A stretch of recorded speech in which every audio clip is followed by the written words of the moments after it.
Okay, the next thing I need to do on this laser installation is to cut out this ridge here so I can drop this battery box down inside there. And so I'm going to be using a Dremel tool to grind it away. And also I'm going to go ahead and cut the edges of it.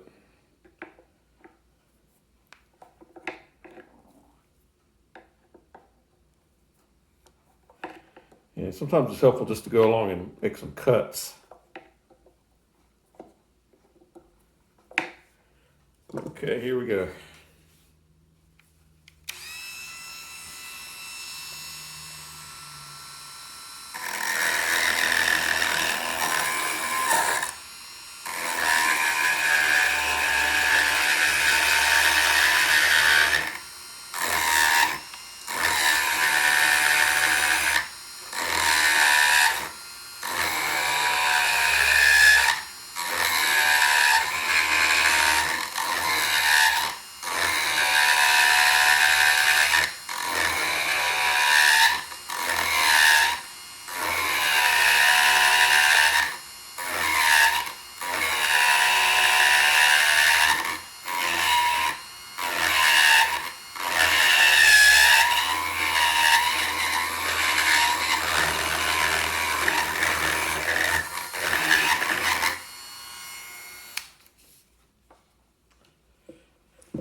Trying to be careful not to hit the top of the case here. So now I can kind of go in there and break it out now that it's a little thinner.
Check clearance here. I'm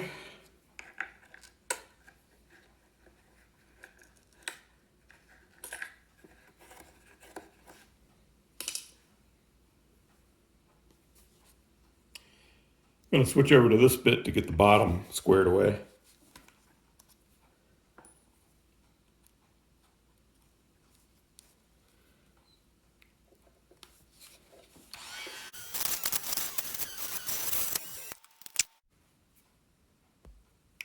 All right, the next step is I want to put my switch in here, and I want to put it 8 millimeters past this little point here. So I'll make a mark and use a center punch.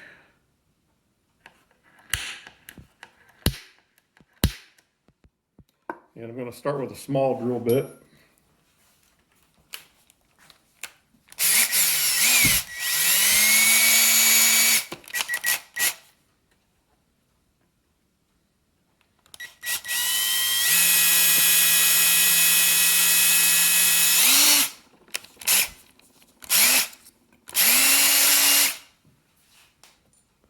I'll use this one for a little while. And I'll wrap it up with this one when I get close to the dimension.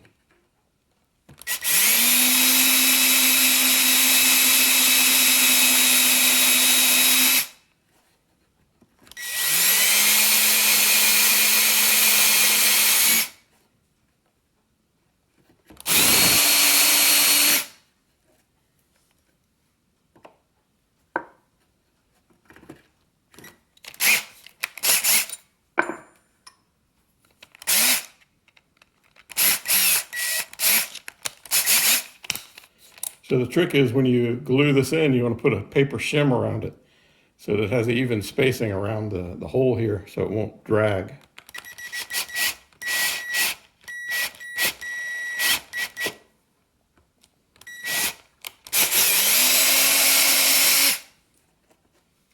And I'll have to go in there and deburr that hole out.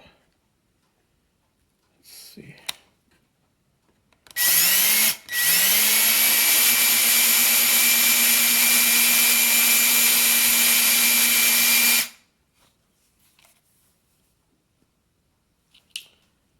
So I've got the hole drilled and the switch fits in there pretty nicely. But I want to get rid of this edge here, so I'm going to take a deburring tool here and go around there and scallop that in a little bit. You can see how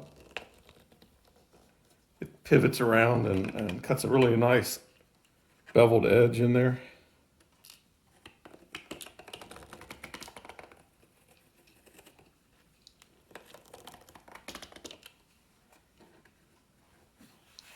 And I can do the same on the inside.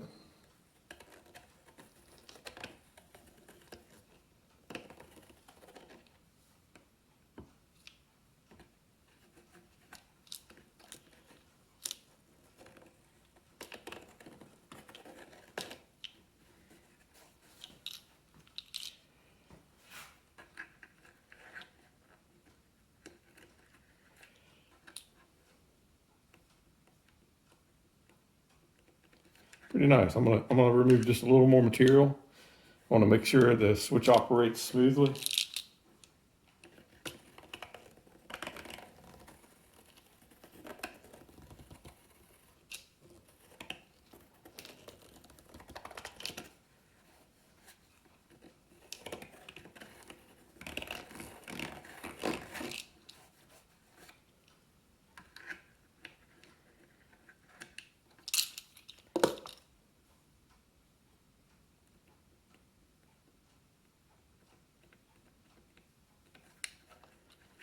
Do a little more material remover on the inside here.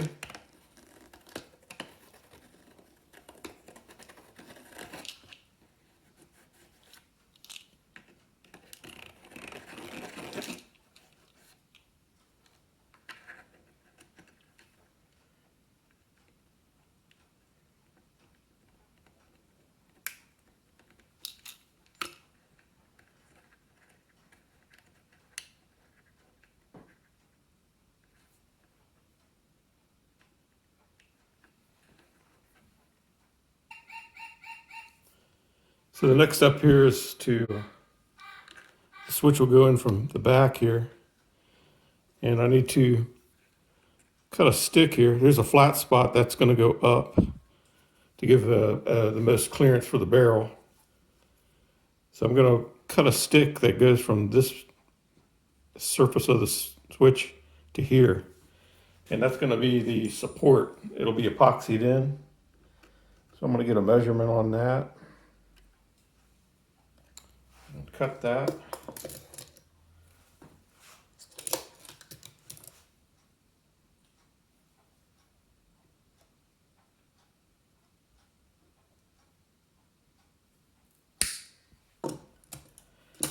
Sometimes it takes a few trials to get that exactly the right length.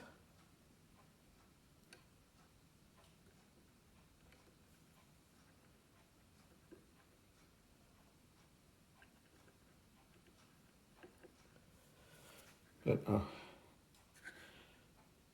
you want it to So you can see how that switch is working now.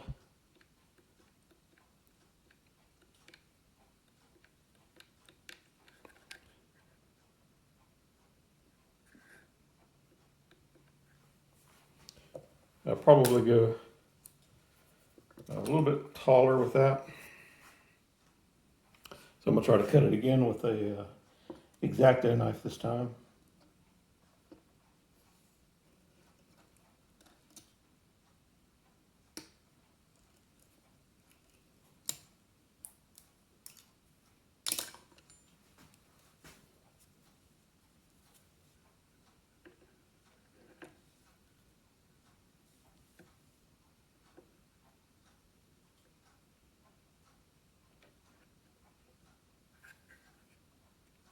That's a little bit too long. I can trim that a little.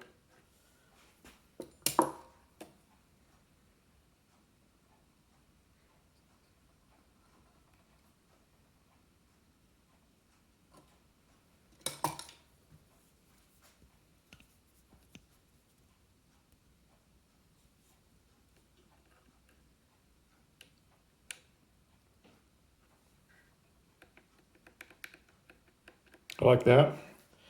I'm also going to take a piece of paper and make a shim to perfectly center the switch in the opening, because it's going to want to drop to the bottom, and I don't want it to be at the bottom.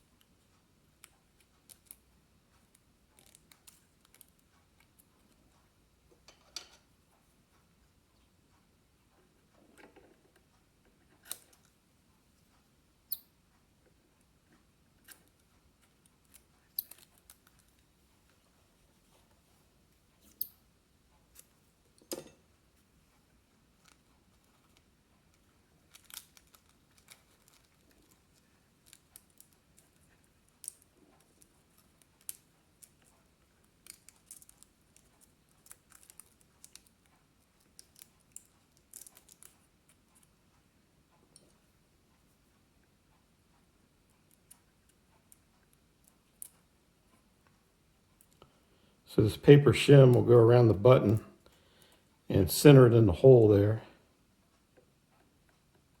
You can see it still works, but that paper will give it that concentric centered in the opening hole there.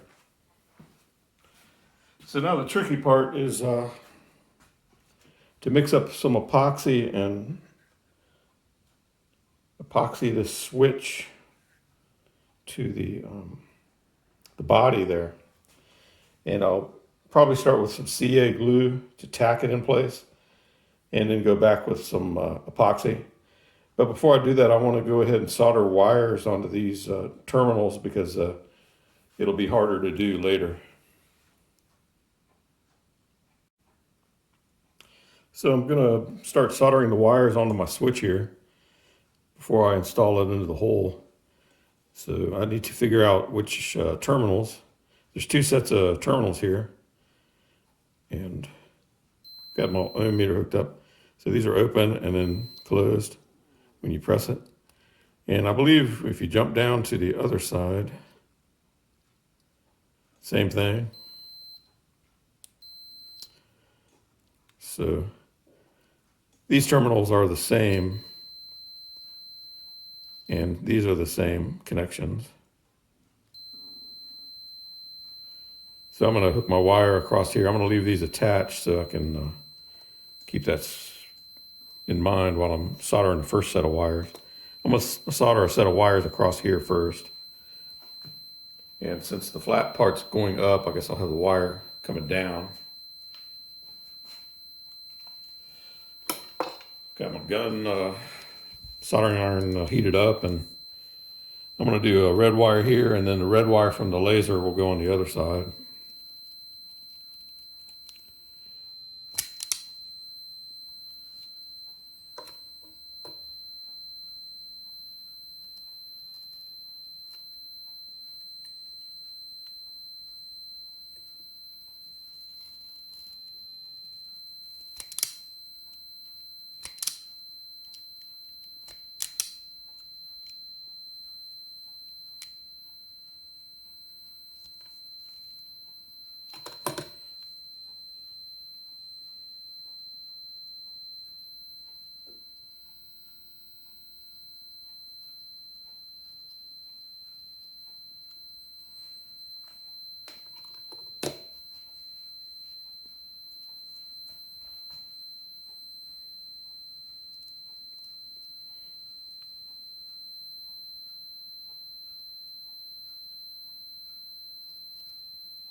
So I have to keep in mind that this gray piece is going to be traveling backwards, so I don't want to impede its travel.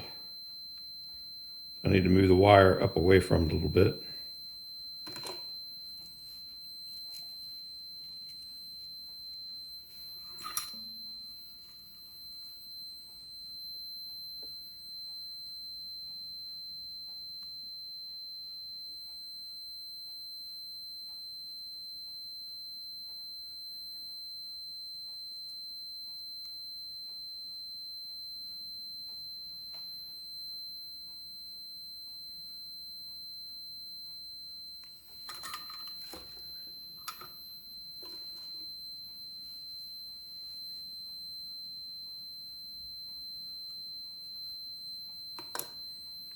And so the laser will then attach to this side.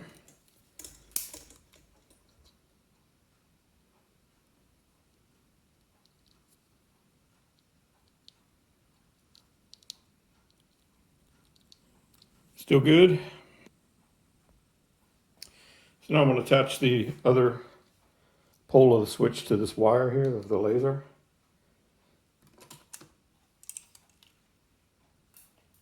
And I think I'm going to trim it a little shorter. It doesn't need to be that long.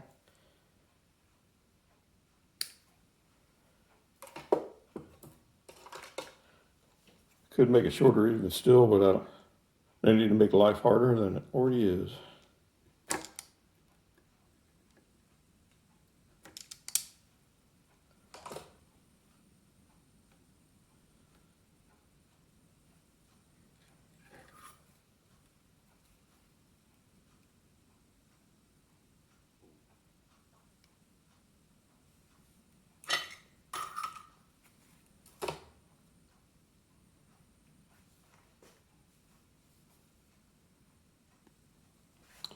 So I'm going to attach the red wire here across these two poles here.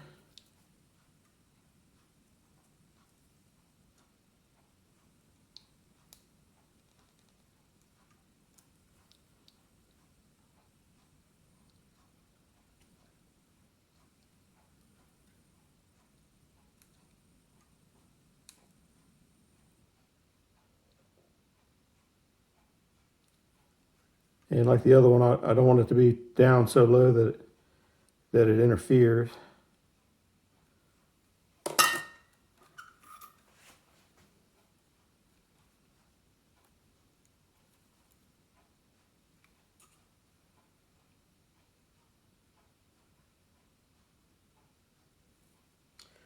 And so once I have these soldered, I'll set the switch back in there and glue it.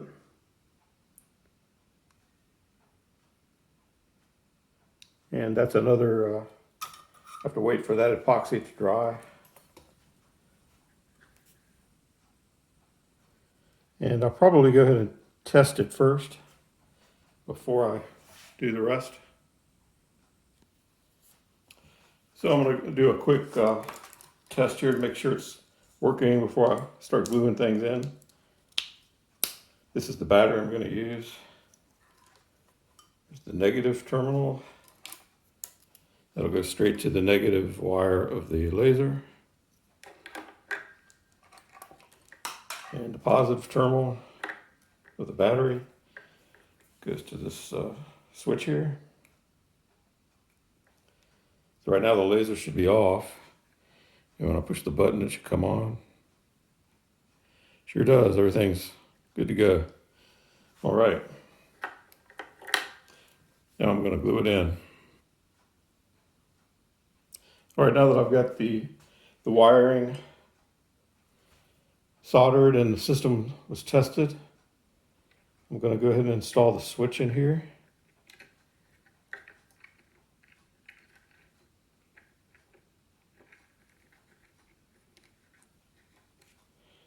Flat spot up to just to give me as much clearance as possible.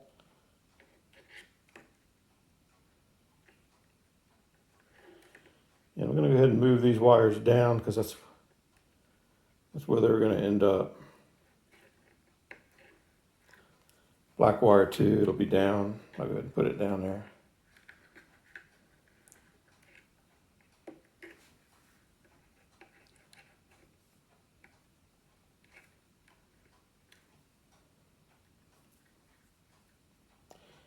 red wire is also going to go under the switch.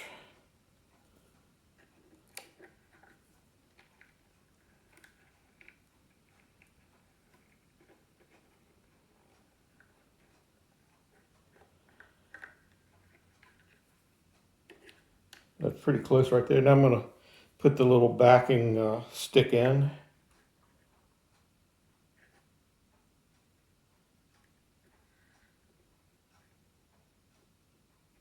Make sure the switch is perfectly working. You hear it clicking. Now I need to add the paper shim. It goes all the way around the switch to make sure that it stays centered in the hole while it glues.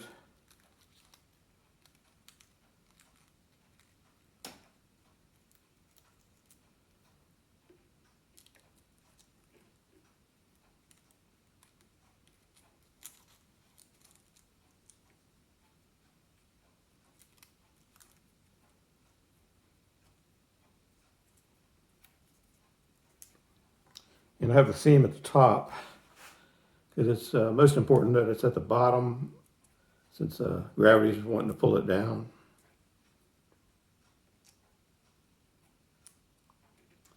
There, I got it in. I'm going to confirm the switch still functions, even with the shim.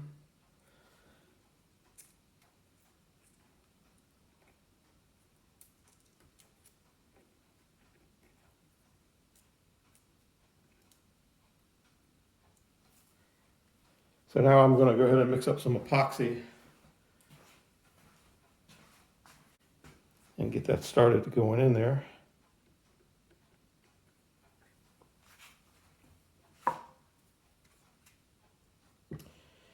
Using this clear weld here, JB Weld clear weld.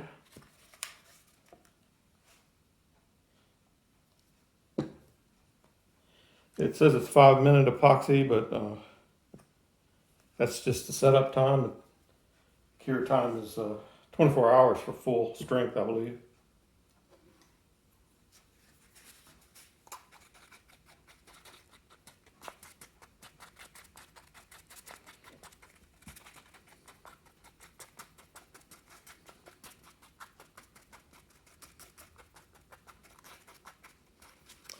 So this is sort of a tricky part. If you get it on the wrong part of the switch, you'll have to pull the switch out and do it again.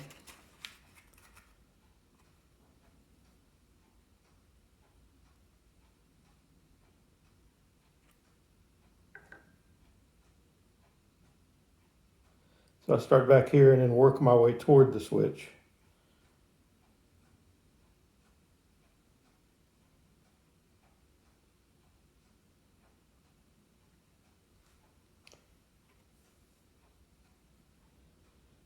And what I'm mostly interested in is building a bridge from the switch down with epoxy. And usually this takes a few applications. I'm also going to let the glue cure up a little more, so it's a little thicker when I try to put it in there.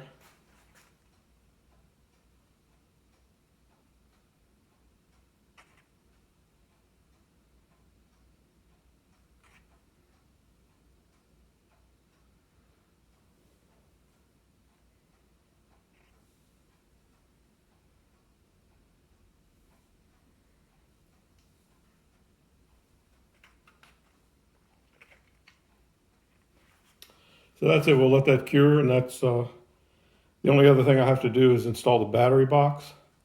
I'm going to do that after the switch is in because I don't want to disturb it while it's drying. Okay, now that the switch is set up, it's hardened, I'm going to go ahead and install the battery pack here. And it's going to drop down in this slot right here. So pretty simple, just the black goes to negative, red goes to positive. I'm going to trim it though, the black wire is a little long.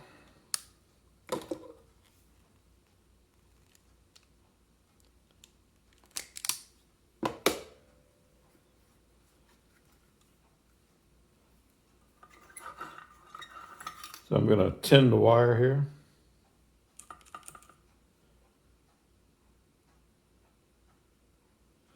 That allows me to put a curl on it better to solder onto my post there. Going on this post here with the spring.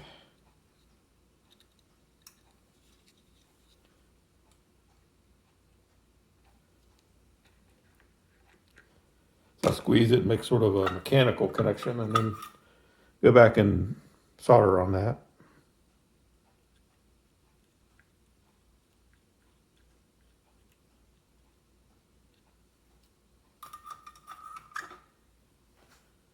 And then I'll do the positive connection.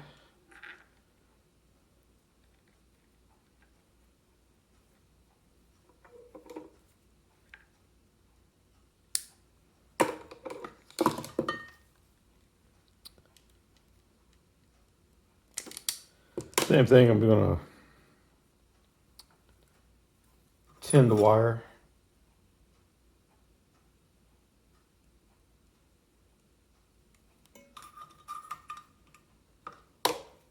Then I can put a curve on it, or a hoop, loop, whatever you want to call that.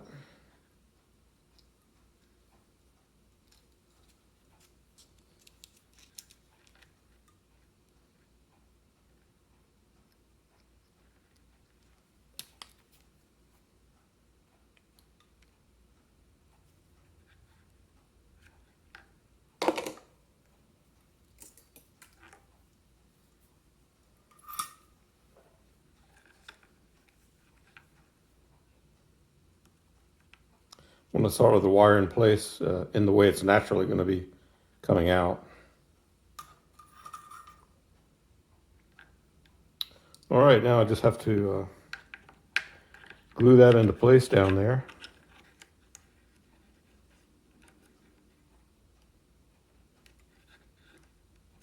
So I'll mix up some epoxy. Actually, I might silicone that in. I hadn't decided yet.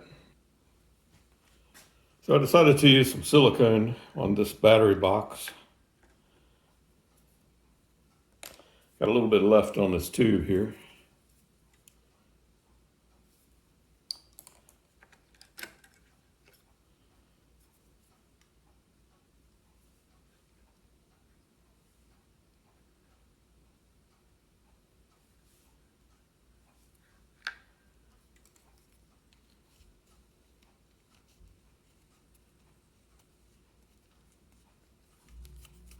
These little keys are pretty handy.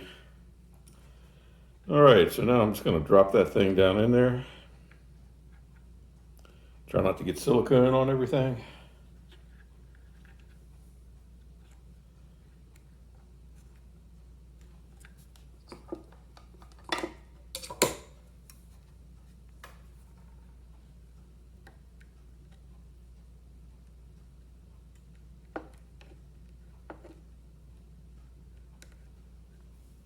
I'm going to go ahead and put the battery in it too. Might as well test it.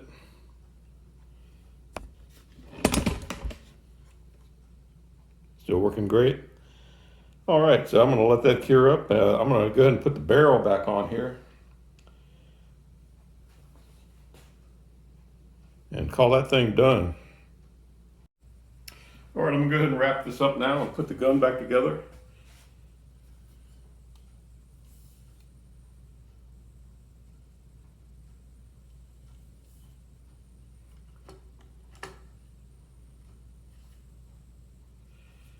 It's always good when it goes back and fits. I just never know.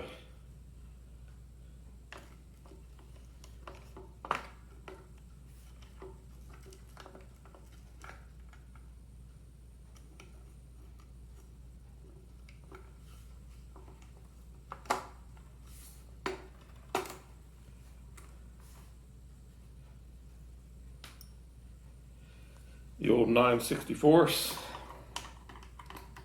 I don't know why they don't make these Marlins metric. I definitely prefer using metrics and everything because it's just simple, just one number. Like it might be, this might be a 3.